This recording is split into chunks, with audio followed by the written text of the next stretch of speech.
Hey, what's up, everybody? It's Richie here, and it's that time of every 4 years again when America decides to pick a president. And I have to say, this year has been a little bit terrifying.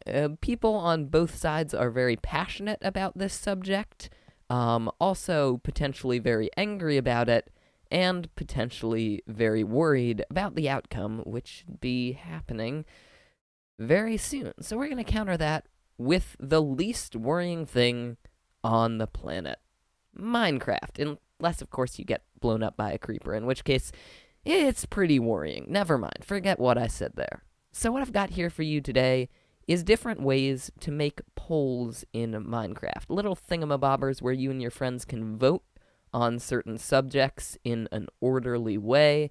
And that way, after keeping it up for a while, you can check the results of something and see what everybody on your server or in your base thinks. Now, the first little voting station I've got here is very, very simple.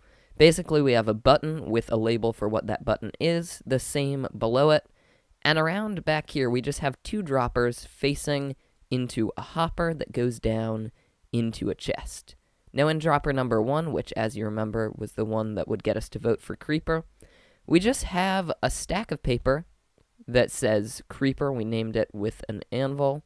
And when this button is pressed, a piece of paper drops out into this hopper and then down into this chest. And when we press the button for dog, this piece of paper just gets sent over to this chest right here. Now, of course, we're going to vote for dog instead of Creeper, as creepers have been mean to me lately. And after, let's say, a few votes of you and all your friends, and after all that's finished, we can go around to the back, check the chest, and see who won. Now, it's very easy to see that Dog got more votes than Creeper, and of course, this could be tampered with. Honestly, if you have friends that are going to tamper with your builds and lie about polls, it might just not be worth it to build this. But if you want to make this a little more professional, of course, you can add a wall right here, and you can block this side off. Something so that it's not, like, really easy to walk over here and be like, oh, I wonder who's winning. And since this build is very simple, it doesn't just have to take this shape right here. Basically, all we need is dispensers that are activated by buttons. I'm sorry, droppers being activated by buttons that filter down into a chest through hoppers.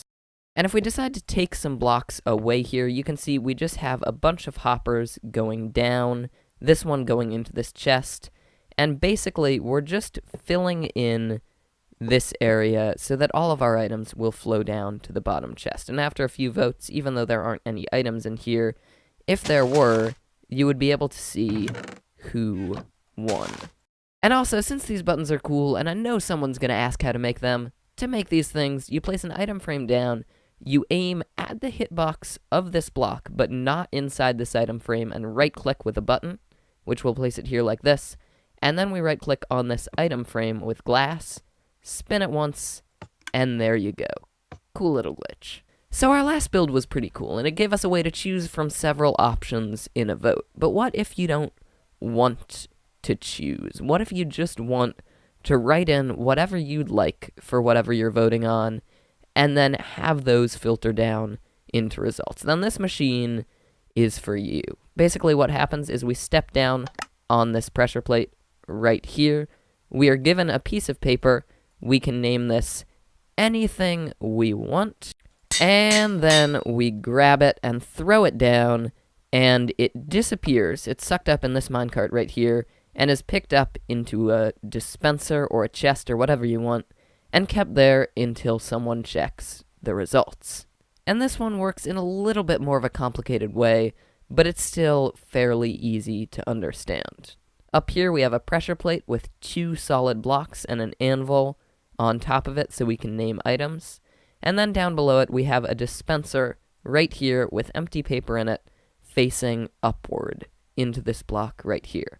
And on the other block we have a rail with a hopper minecart on it, and under that we have a hopper going into whatever sort of chest or dispenser we want to store our answers in. Now our last build right here is the most complicated, but definitely the coolest. It's very limited. It can only process 9 to 18 votes, and it can only have 2 options. But this one, unlike the other one, shows you who is winning, or actually who has won, depending on how far along the voting is. But if we press this button right here, you will see after a little bit, this light goes on. This side is winning.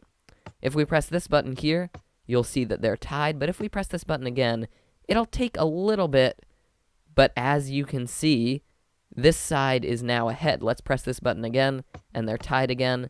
Let's press it one more time, and it'll take a while to filter out, but now this side is losing. And it doesn't have to be these lamps. You have a solid redstone output right here, and you can do whatever you want to show which side is winning. And because this build is probably a little too complicated to explain, we're going to complete it in a tutorial. You're going to start with a 3x4 platform with 2 droppers facing upward in the middle, with hoppers running down into them. And from there, we're going to have comparators running out of each side of those droppers. We're going to place some redstone just like this on each side, but make sure it's not parallel. This is not good. You have to make sure they're on opposite sides. And coming out of these, we're going to put a block here and another block here. And from there, we're going to put a solid block running out of that comparator, and then a slab or a solid block right here with a little bit of redstone dust on each side, and a comparator running out of each obsidian block. Now this is our basic circuit done. The next thing we have to do is take our outputs, which are going to be on each side, with repeaters coming out of this block of obsidian, and you can put whatever you want right there. I would recommend putting some redstone wiring that led into a redstone lamp, but if you want to put lamps there, it's fine by me. It's not my build, and you can do whatever you want. And to finish this up, we're going to go out a block from these hoppers right here, place 2 blocks like this with buttons on top of them, and then place droppers off of them running straight into these hoppers. And if that has been completed right, you have to fill them both with any non-stackable item. I like to use wooden swords. And if it all works, if we press a button once, one side will go on. If we press the other side will go on. And now, if we press it again, the side that is losing will turn off. If we bring it back to a tie, they will both be on. And if we go way, way ahead, that guy will be off. And if we press this again, nothing will happen, because he's not winning. And the way this is working is basically detecting how many items are in each side and turning off the side with the least items. It's a little complicated, and it is a little bit slow, especially if you have more items right here, but it does work very, very nicely. And when your poll's done and you want to reset it, all you have to do is grab all the items from these 2 hoppers, or not hoppers, droppers, silly Richie, and fill them back in there, and you're ready to start again. But anyway, guys, I hope you liked this video. I certainly had a lot of fun making it. I spent a lot of time making it. You would not think those circuits would be so complicated, especially like the ones up here, but they confused my brain a little bit. And also, I know I'm running a little Minecraft channel that has nothing to do with the world, but since this was vaguely election-inspired, I would like to remind any of you old enough to vote, which may not be that many of you, to get out there and vote. So if you like this video, please make sure to hit that like button and hit subscribe if you haven't already. And until the next time, guys, this has been Richie, and I'm out. I'll see ya.